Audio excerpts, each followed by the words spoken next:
शंखनाच्या सल्ला डॉक्टर या विशेष कार्यक्रमामध्ये आपण सर्वांचे मनपूर्वक स्वागत करते। आज आपल्यासोबत उपस्थित आहे डॉक्टर सुनील गुप्ता। त्यांच्याकडनं डायबिटीज होण्याचे नेमके कारण काय आहे किंवा डायबिटीज झाल्यास त्याला आपण नियंत्रणात कशा पद्धतीने आणू शकतो याबद्दल सविस्तर चर्चा आपण आज डॉक्टरांकडून जाणून घेऊया। सर्वप्रथम नमस्कार सर। नमस्कार। मी नेहा आपले सल्ला डॉक्टरच्या या शंखनाच्या कार्यक्रमात खूप खूप स्वागत करते। So nice, thank you. आपण सुरुवात करायच्या आधी थोडं आपल्याबद्दल आतापर्यंतचं जे वर्क आहे त्याबद्दल आपल्या दर्शकांना काय सांगू शकता? नेहा मॅडम, मी डॉक्टर सुनील गुप्ता आहे। मी डायबिटोलॉजिस्ट आहे। मागच्या 30 वर्षापासून रामदास पेठला प्रॅक्टिस करतोय। मी डायरेक्टर आहे डायबिटीज केअर अँड रिसर्च सेंटरचा।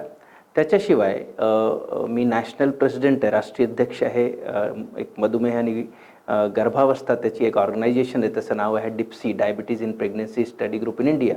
पूर्ण संसारात असं फक्त 4-5 अशी संस्था आहे जी आपल्या देशाच्या प्रेग्नन्सी डायबिटीजवर स्पेशली काम करतायत।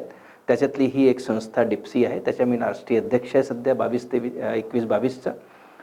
त्याच्याशिवाय एक आमची दुसरी बॉडी आहे research society for study of diabetes in India, RSSDI। आणि ही जी RSSDI संस्था आहे ही पूर्ण संसारातली दुसऱ्या नंबरची सर्वात मोठी संस्था आहे आणि त्याच्यात मी राष्ट्रीय कोषाध्यक्ष आहे। बाकी आम्ही सोशल वर्कवर एज्युकेशन प्रॅक्टिसशिवाय आम्ही एज्युकेशनचा मोठा एक आपण एक प्रोजेक्टसारखं घेतलेलं आहे मागच्या 30 वर्षापासून। ते हेलो डायबिटीजच्या नावाने आपणही ऐकलं असाल, लोकांनीही ऐकलं असाल। तर हेलो डायबिटीजच्या एक बॅनरवर आम्ही एज्युकेशन लोकांमध्ये करत असतो आणि हा शंखनाचा हा जो कार्यक्रम आहे आजचा, हा पण त्याचाच एक प्रकार आहे की आपण एक कॉमन इंटरेस्ट जसं म्हणायला पाहिजे की कॉमन इंटरेस्ट आहे, तुमचं इंटरेस्ट आहे की लोकांनी एम्पॉवरमेंट करायला पाहिजे, त्यांना एज्युकेट करायला पाहिजे, त्यांचं नॉलेज वाढायला पाहिजे। त्या निमित्ताने ते आपले स्वतःची काळजी घेऊ शकतात। आपल्याला माहीतच नाही की आपल्याला डायबिटीज आहे तर कोणती काळजी घ्यायला पाहिजे, तर मग तुम्ही भटकतात। आणि आजकाल ते इतके जास्त आहे, गुगल युनिव्हर्सिटी आणि व्हॉट्सअप युनिव्हर्सिटी इतकी मोठी झालेली आहे की खूप सारे 70, 80, 90% जे न्यूज आहे ते सगळे काही खूप जास्त चांगले नसतात आणि लोक त्याच्यात मग आपला थोडं भटकतात। म्हणून हा अशा प्रकारचे जागरूकता अभियान ज्याला म्हणा पहिले हे खूप जास्त गरजेचे आहे समाजात आणि आपण हा करतायत ते बधाईचे पात्र आहे साहेब, आपण पण आणि साहेब पण। Good, congratulations to you. Thank you sir. चला तर चर्चेला सुरुवात करूया आपण। सर्वप्रथम पहिला प्रश्न माझा असा आहे की मधुमेह म्हणजे काय? मधुमेह म्हटलं तर आपल्या शरीरातली साखर जेव्हा वाढते त्याला आपण मधुमेह म्हणतो। आपल्या पोटात एक ग्रंथी असते त्याला आपण स्वादुपिंड म्हणतो। स्वादुपिंड म्हणजे पॅनक्रियास। त्याच्यात काही बीटा कोशिका असतात आणि हे बीटा कोशिकात एक इन्सुलिन नावाचा हार्मोन तयार होत असतो। इन्सुलिन हार्मोनचा एकच काम आहे की आपल्या शरीरातली शुगरला कमी करणं। दुसरा आणखी एक हार्मोन असतो त्याला ग्लुकेगॉन हार्मोन म्हणतो। ह्याचं काम आहे आपल्या शरीराच्या शुगरला वाढवणं। तर आपण जेव्हा जेवण करतो तर इन्सुलिन वाढतो, ग्लुकेगॉन कमी होऊन जातो। जेव्हा आपण उपाशी पोट समजा उपास केला, तुम्हाला रमजानचा उपास केला, आता नवरात्र येते, नवरात्राचा गणपतीचा उपास केला, तर आपला इन्सुलिन कमी होऊन जातो आणि ग्लुकेगॉन वाढून जातो।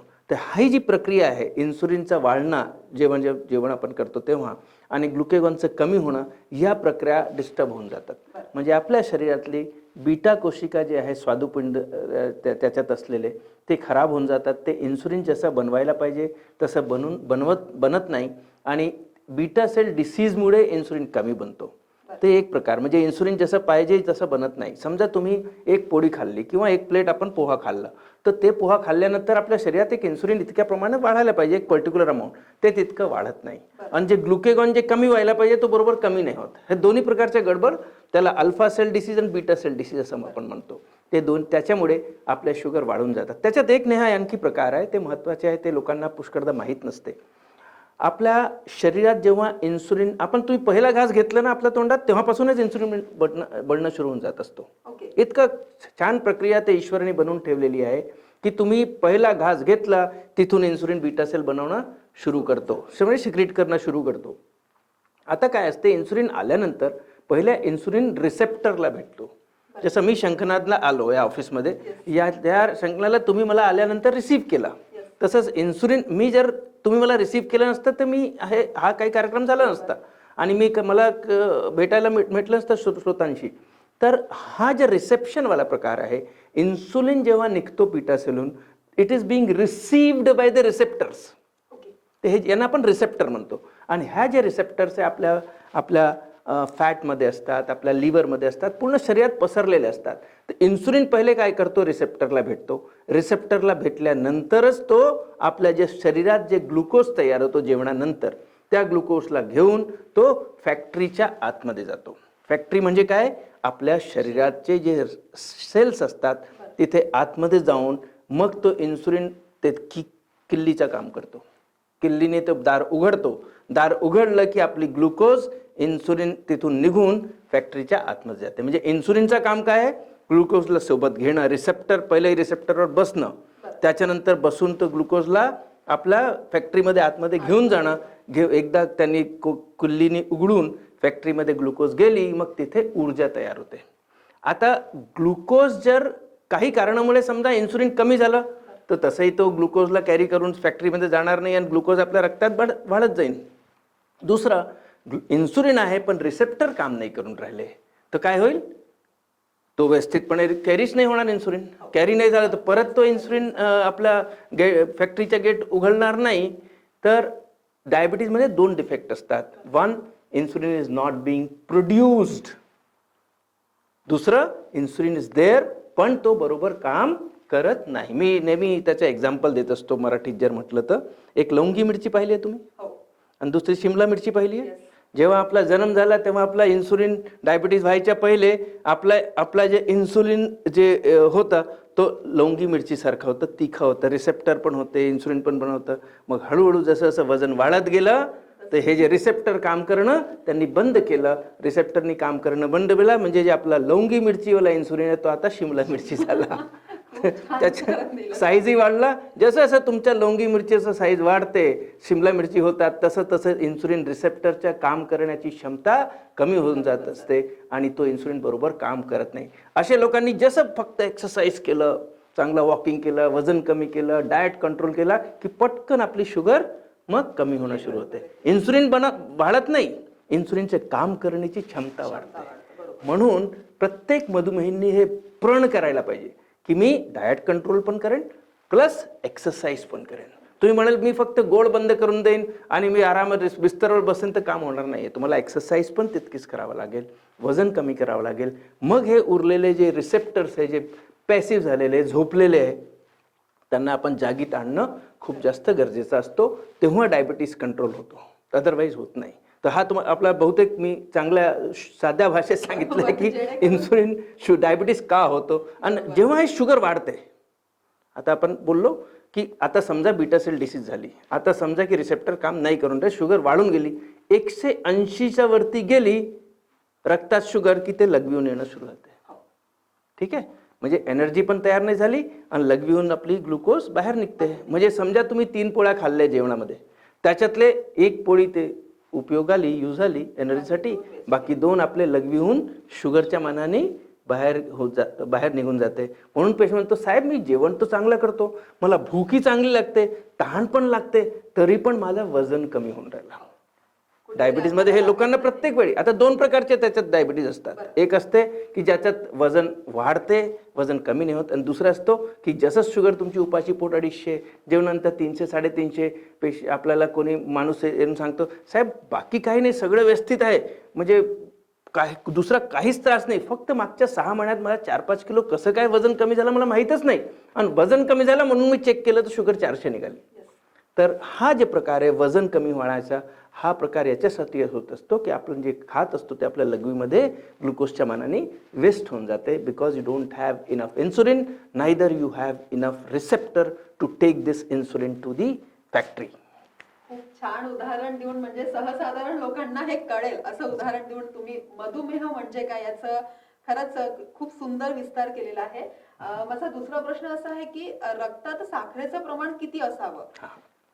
नॉर्मल जर आपण नेहा म्हटलं असं तर उपाशी पोटची शुगर आपल्याला शक्य तितकं 100च्या पेक्षा कमी किंवा 110 पेक्षा कमी पाहिजे. आणि जेवणानंतरची किंवा आपण 75 ग्राम ग्लुकोज देऊन टेस्ट करतो, त्याला आपण ग्लोरल ग्लुकोज टॉलरन्स टेस्ट म्हणतो. पहिले उपाशी पोट करतो आणि मग ग्लुकोज घेतल्यानंतर 75 ग्राम ग्लुकोज 250-300 ml वॉटरमध्ये घ्यायला पाहिजे आणि 2 तासांनी परत टेस्ट करायला पाहिजे. तर 2 तासाची शुगर 140 पेक्षा कमी पाहिजे. म्हणजे उपाशी पोट समजा 110, ग्लुकोज घेतल्यानंतर 140. जर आता ही शुगर जर उपाशी पोटची 126च्या वरती गेली, काय म्हटलं मी 126, उपाशी पोटची शुगर 126च्या वरती गेली, डायबिटीस. ग्लुकोज घेतल्यानंतर 200च्या वरती गेली तरी पण डायबिटीस. आता राहिला मधला एक प्रकार, साहेब हे 110 ते 126 काय, आणि साहेब हे 140 ते 200 मधलं काय, यांना आपण प्री डायबिटीज म्हणतो. काय म्हणतो? Pre diabetes. म्हणजे अबे आपको सिग्नल मिल गया है, आता पुढे जाऊन तुम्हाला डायबिटीज होणार आहे. आतापासून काळजी घ्या, आतापासून लाइफस्टाइल मॉडिफिकेशन शुरू करा, एक्सरसाइज करा, पैसे जिंदगी भर कमा लोगे, पर यहाँ अभी अपने को हेल्थ पे इन्वेस्ट करना पड़ेगा. I always say diet control, exercise, weight reduction is your best mutual fund in the world. Best mutual fund जे आहे तुमचा, तर तो आहे. ते तुम्ही आज इन्व्हेस्ट कराल तर तुम्हाला 10, 20, 25, 30 वर्ष, 40 वर्षानंतर तुम्ही आपल्याला ह्या जे नॉन कम्युनिकेबल डिसीज म्हणतो आपण, त्याच्याशी तुम्ही स्वतःला प्रोटेक्ट करू शकता. येस. बहुतांश वेळा आपण आता बघतो की लहान मुलांमध्ये शुगर खूप छान. ओके. तर त्याचं नेमकं कारण काय आहे? आता काय, डायबिटीस वेगवेगळे प्रकारचे असतात. 3 प्रकारचे मेजर असतात, चौथा पण असतो. पहिला एक प्रकार की टाईप 1 डायबिटीस. टाईप 1 डायबिटीस हा युजली लहान मुलांना होत असतो. 5 ते 15 वर्षाच्या मुलांना जास्त कॉमन असतो, पण ते 2 वर्षात येऊ शकतो. 1 वर्षाच्या मुलांना, जे सर्वात लहान जे टाईप 1 डायबिटीस संसारात पाहण्यात आलेला आहे, तो 6 महिन्याची त्याची वय होती. म्हणजे 6 महिन्यापासून टाईप 1 डायबिटीस येतो. दुसरा पण चांगला हे मेसेज हे पण आहे की 6 महिन्याच्या पहिलेच टाईप 1 डायबिटीस होत नाही. ठीक आहे, तो 6 महिन्यानंतर तो होतो आणि 5 ते 15 महिने जास्त कॉमन होतं. पण ह्या लहान मुलांमध्ये बीटा सेल पूर्णपणे आपलं काम करणं बंद करून देतात. म्हणजे पहिल्या दिवसापासून ते डेड होऊन जातात. आता आपण कोरोनाच्या पिरियडमध्ये पुष्कळ काही ऐकला इम्युनिटीबद्दल. ठीक आहे, आणि आपण हे खूप जास्त सगळ्यांनी पाहिलं. म्हणजे आता छोटे छोटे बच्चे को भी मालूम है की इम्युनिटी क्या होती है, इम्युनिटी क्या होती है. तर ह्याच्यात एक ऑटो इम्युन डिस्ट्रक्शन होते. म्हणजे आपल्या स्वतःच्या इम्युन सिस्टम, मी थोडं क्लिष्ट आहे, डिफिकल्ट आहे, पण म्हणून रिपीट करतो. आपला स्वतःच्या इम्युन सिस्टम आपल्या स्वतःचे पॅनक्रियाट असलेले बीटा सेल्सला फॉरेन समजून डिस्ट्रॉय करून देतो. That is called as auto immune destruction of beta cell. Immune सिस्टमचं काम काय आहे? सेफ्टी करणं. तुम्हाला इथे काही लागलं तर तिथे सूजन येणं, मग तिथे पस बनणं, आणि मग तो पस आपोआप निघून जाणं. That is immune system. Your immune system prevents you from disease. आपको बुखार आता है वो भी इम्यूनिटी के कारण आता है, और वो आपको पूरे सेल्स आपको प्रोटेक्ट करते हैं. पण अनफॉर्च्युनेटली टाईप 1 डायबिटीजमध्ये ह्या जे बीटा सेल्स आहे ते फॉरेन म्हणून त्याला प्रिझ्यूम करतो आपला स्वतःचा इम्युन सिस्टम, आणि त्याला डिस्ट्रॉय करतो. That is called as auto immune destruction of the beta cell, and that is the major cause of type 1 diabetes. ठीक आहे, ते लहान मुलांना असतं. त्याच्यात कोणाचं काहीच हे नसते. म्हणजे लोकांना वाटते आईला नाही आहे, बाबाला नाही आहे, माझे आजोबाला नाही, आईकडे पण नाही, बाबाकडे नाही, तरी पण हे कसं काय मुलाला झालं? तर that is because of autonomy. Second, it could be because of viral infection. Corona व्हायरसमुळे पण लोकांना टाईप 1 झालेलं आहे. तसंच दुसरे 3-4 वायर मम्स असतात. आपण मम्स ऐकलं असेल ना, ते मम्स असतात. चिकन पॉक्स असते, कधी कधी दुसऱ्या प्रकारचे व्हायरस आहेत, त्यांनी पण होऊ शकते. That is type 1 diabetes. आणि तिसरा इडिओपॅथिक असतो की त्यांना काही कारण नाही आहे तरी पण झालं. पण हे लहान मुलांच्या डायबिटीजमध्ये पहिल्या दिवसापासून बीटा सेल नसल्यामुळे त्यांना आयुष्यपर्यंत, आय रिपीट इट, आयुष्यपर्यंत त्यांना इन्सुलिनचे इंजेक्शन्स घ्यावा लागतील. प्रिफरेबली 4 वेळा. प्रिफरेबली 4 वेळा त्यांना घेणं गरजेचं असतो. त्यांनी जर इन्सुलिन नाही लावलं तर त्यांची सिरियस कंडिशन, त्याला आपण डायबिटिक किटोएसिडोसिस म्हणतोय, त्याच्यात माणूस कोमामध्ये जाऊ शकतो आणि जीवेचा पण धोका असतो. म्हणून यांना इन्सुलिन घेणं जरुरी आहे. म्हणून पहिला सर्वात जास्त महत्त्वाचा आज जे नेहा मॅडमचा कार्यक्रम आहे त्याच्यात पहिला मेसेज तुम्हाला आहे की जर कोणाला आपल्या डॉक्टरांनी सांगितलेलं आहे टाईप 1 डायबिटीज, तर कोणत्याही प्रकारच्या दुसऱ्या नॉन सायंटिफिक जे लोक असतात, काही म्हणतात की या करा तो कमी होऊन जाईल, काही म्हणतात पावडर खा, जडीबुटी, काहीही करू नका, नाही तर तुम्ही त्याच्याने मुलाचा जीव पण रिस्कमध्ये होऊ शकतो. त्याच्या म्हणजे जीवाला धोका असतो. And we should never ever allow. Insulin is त्यांच्यासाठी अमृत आहे. जैसा मछली जल की रानी सुना है? मछली जल की रानी है, जीवन उसका पानी है. और क्या है आगे? हाथ लगाओ तो डर जाती है, और बाहर निकालो तो मर जाए. तो आपने इंसुलिन से बच्चे को बाहर निकाला कि बच्चे की जान को खतरा हो जाएगा. ठीक है, ओके. बहुतांश लोकांना नाही माहिती की random blood sugar, fasting blood sugar हे काय आहे नेमकं? हां, तर एक आपण सांगितलं की कसं डायग्नोसिस करू शकतो Yes. ते. आता डायग्नोसिस झालं.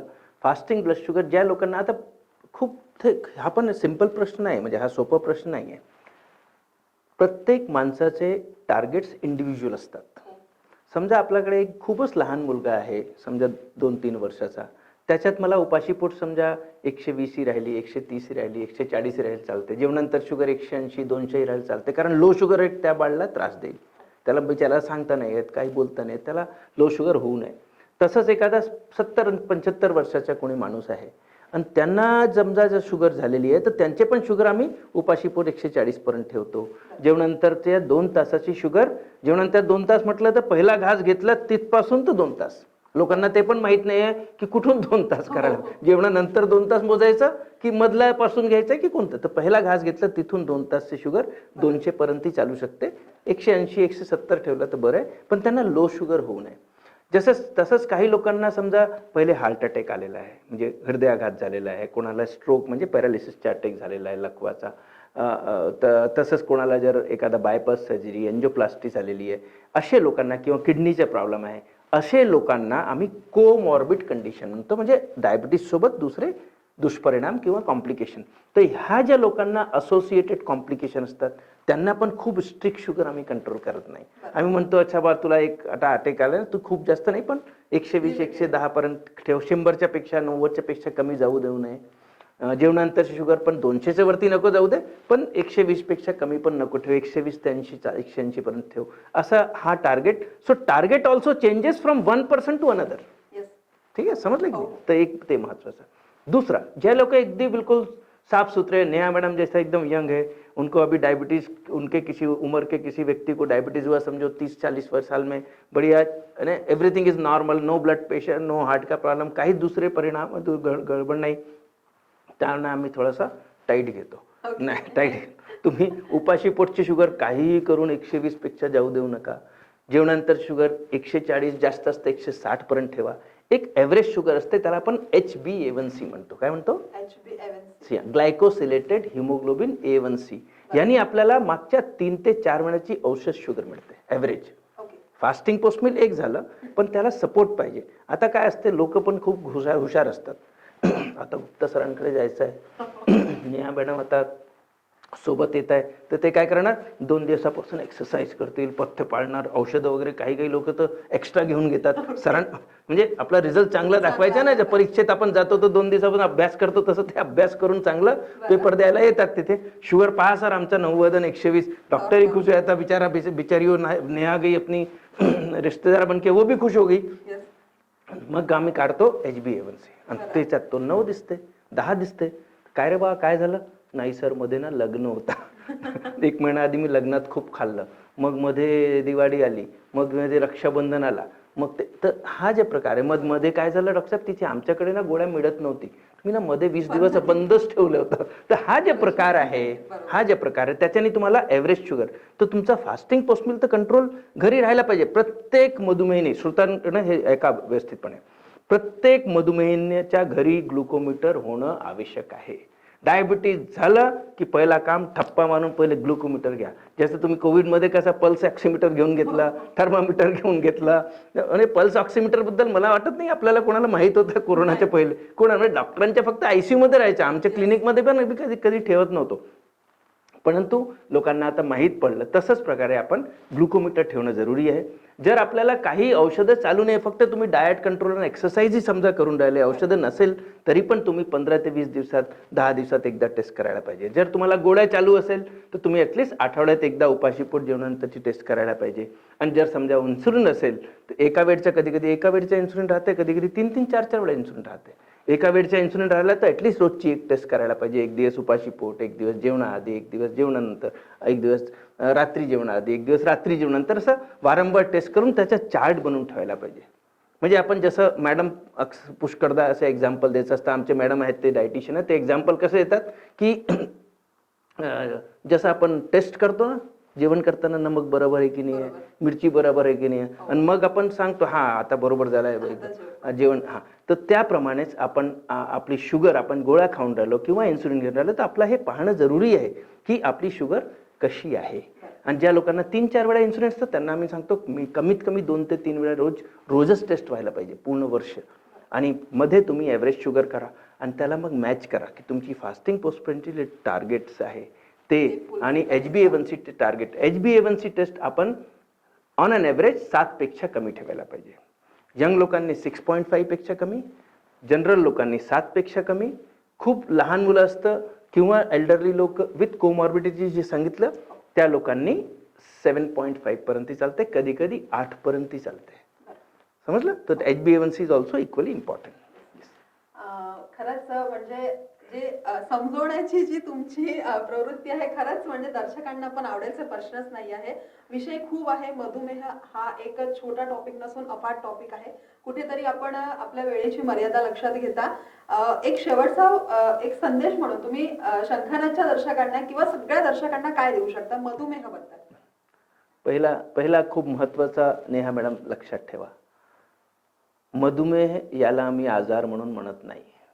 डायबिटीज बीमारी नहीं है.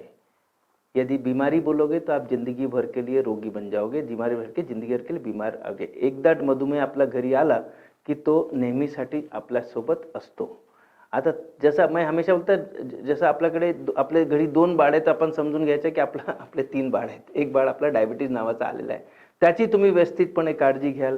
ते मधुमेह एक अवस्था है. मधुमेह को आप उसको बीमारी ना समझते हुए you put it as a condition end it's an extra. ठीक है, आपको 5 की 6वीं उंगली हो गई, उसको एक्सेप्ट कर लो और उसको एक्सेप्ट करके आणि उसको अपने दोस्त जैसा, उसके घर के एक बच्चे जैसा यदि उसका केयर करोगे तो वो भी आपको तकलीफ नहीं देगा. और आपने यदि उसको तकलीफ दिया तो फिर ये भी आपको तकलीफ देता है. तो पहला मैसेज कि every person who has diabetes should not presume himself as a patient. He should take it as a part of his life and accept it. तो accept करना खूप महत्त्वाचं आहे. Once you accept it, then you have to start controlling it. When you control it, you have to monitor. मी म्हणा खूप simple आहे. म्हणजे शेवटचा तुम्ही कन्क्लुजन म्हटलं, पण कन्क्लुजनमध्ये एक जर आपण मधुमेह ज्याचा उपचार म्हटलं किंवा ओव्हरऑल मॅनेजमेंट म्हटलं, it is a holistic management. होलिस्टिकमध्ये जर मी एक टेबल दिला तुम्हाला, टेबलला 4 पाय आहेत. टेबलला 4 पाय असतात, बरोबर, ठीक. 4 पाय आहेत. एका पायालाचं नाव आम्ही दिलं डाएट कंट्रोल. दुसरा व्यायाम, म्हणजे डाएट केलं तर इम्पॉर्टंट आहे, व्यवस्थितपणे डाएट कंट्रोल करा, त्याच्यावर तुम्ही वेगळं सेशन घेऊ शकतात. दुसरा एक्सरसाइज करा, 150 मिनिट्स वॉक पर वीक. 150 मिनिट्स वॉक पर वीक, म्हणजे त्याच्यातलं तुम्ही 30 मिनिटं 5 दिवस केलं आणि 2 दिवसाची सेंट्रल गव्हर्नमेंट हॉलिडे घेतली तरी पण मी तयार आहे द्यायला, पण ॲटलीस्ट 150 मिनिट्स वॉक पर वीक. डाएट कंट्रोल, एक्सरसाइज, तरी पण 2 पाय राहिले. एक झालं गोळ्या किंवा इन्सुलिन, जे काही तुमचे डॉक्टर येतात, किंवा गोळ्या प्लस इन्सुलिन. आणि 4th पायमध्ये मॉनिटरिंग. मॉनिटरिंग म्हटलं तर टेस्ट करण्याचे खूप महत्त्वाचे प्रश्न विचारला तुम्ही, ते टेस्ट करणं आणि HbA1c करणं. ते हे 4 पाय झाले. पण तुमच्या मनाने मी जे म्हटलं त्याच्यात टेबल कम्प्लीट आहे का? आहार, व्यायाम, गोळ्या आणि मॉनिटरिंग. आता टेबल कम्प्लीट झाला का? मला म्हणजे एक माझा कम्प्लीट झाला की नाही झाला? नाही झाला. काय राहिलं? कुठेतरी एक आपली मेंटॅलिटी पण नाही, टेबल कम्प्लीट झाला का? टेबल टॉप कुठे आहे मॅडम? फक्त पाय आहे. Table top is education. And again congratulate Shankanath for this. You are doing wonderful human work.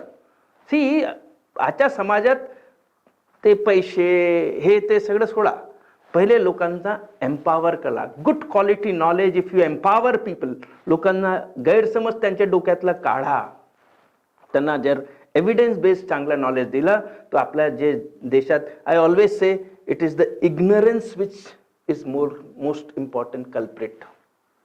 आपण इग्नोर करतो ना, जाऊ द्या ना, गुप्ता साहेबांची प्रॅक्टिस चालत नसेल म्हणून इथे येऊन बसलेले आहे शंकनाथमध्ये. हे पहा लोकांची म्हणजे लोकांना कधी पण वाईट जास्त आवडते बोलणं किंवा समजणं.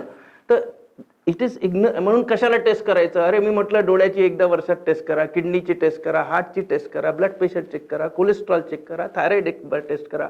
हे सगळे टेस्ट आपल्याला वर्षात एकदा करणं जरुरी आहे. आपण गाडीच्या इन्शुरन्स बरोबर काढतो कारण तो ट्रॅफिक पोलीस पकडून घेईल, पण आपल्या शरीरातले जे ऑर्गन्स आहेत, जे 24 तास तुमचा हार्ट चालत असतो, श्वास चालू असतो, त्याची टेस्ट कोण करणार?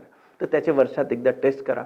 तो वर्षात एकदा सगळ्यांनी प्रत्येक मधुमेहीने एक ॲन्युअल चेकअप. मी सांगतो की तुम्ही जे बर्थडे असते ना, बर्थडे तुम्ही हॉटेलमध्ये जाऊन सेलिब्रेट न करता, केक न कापता आपण 2 काम करायला पाहिजे. एक तर केक न खाता आपण कापून ते फ्रूट कापायला पाहिजे. We say cut the fruit.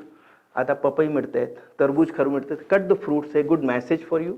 Second, always instead of giving materialistic gift, घड़ी देना, शर्ट लाना, पैंट लाना, मोबाईल आजकाल लोक देते रहते, ह्या सगळ्या देण्यापेक्षा त्यांना एक हेल्थचा एक गिफ्ट द्या. See, today is your birthday, or today is your anniversary, or today is the first day of the year. See, this is your gift. Your kidney is normal, your heart is normal, your liver is normal, your cholesterol is normal, blood pressure is normal, everything is normal on 1st of January or the birthday of Neha ji. That should be the gift in the anniversary. I feel this is what you are supposed to follow. And follow that table wala norm. Table, आपका table जब तक complete नहीं होगा तब तक आपका अपने खुद के प्रति कमिटमेंट कंप्लीट नहीं होगा. सो इग्नोरेंस जे आदत है, आदत गैर जो इग्नोर करने की आदत है हमारी, उसको यदि हमने अपने जीवन से निकाल दिया, so it is because of ignorance people die from undiagnosed diabetes. Heart म्हणजे कोरोनामध्ये काय 10 पैकी 5-6 लोकांना आयसीयू मध्ये कळलं 500 शुगर आहे. तेव्हापर्यंत माहीतच नव्हतं. What is this? That means all because of ignorance. कळलं की नाही कळलं? तर आम्हाला ते so because of ignorance people die from undiagnosed diabetes. Because of ignorance people die unnecessarily and prematurely. The premature sufferings and unnecessary death is not because of diabetes, it is because of the ignorance.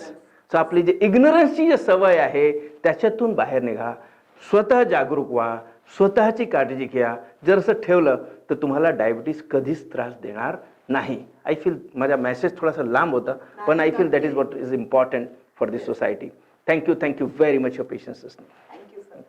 आज आपण सरांकडनं खूपच चांगल्या आणि खूप भरपूर गोष्टी आपण जाणून घेतल्या की मधुमेह म्हणजे काय, मधुमेह झाल्यास त्यावर आपण उपचार म्हणून काय करू शकतो, आणि एक हेल्दी लाईफ जर आपल्याला जगायची असेल तर त्यासाठी प्रिकॉशन हे कशा पद्धतीने घेतले पाहिजे.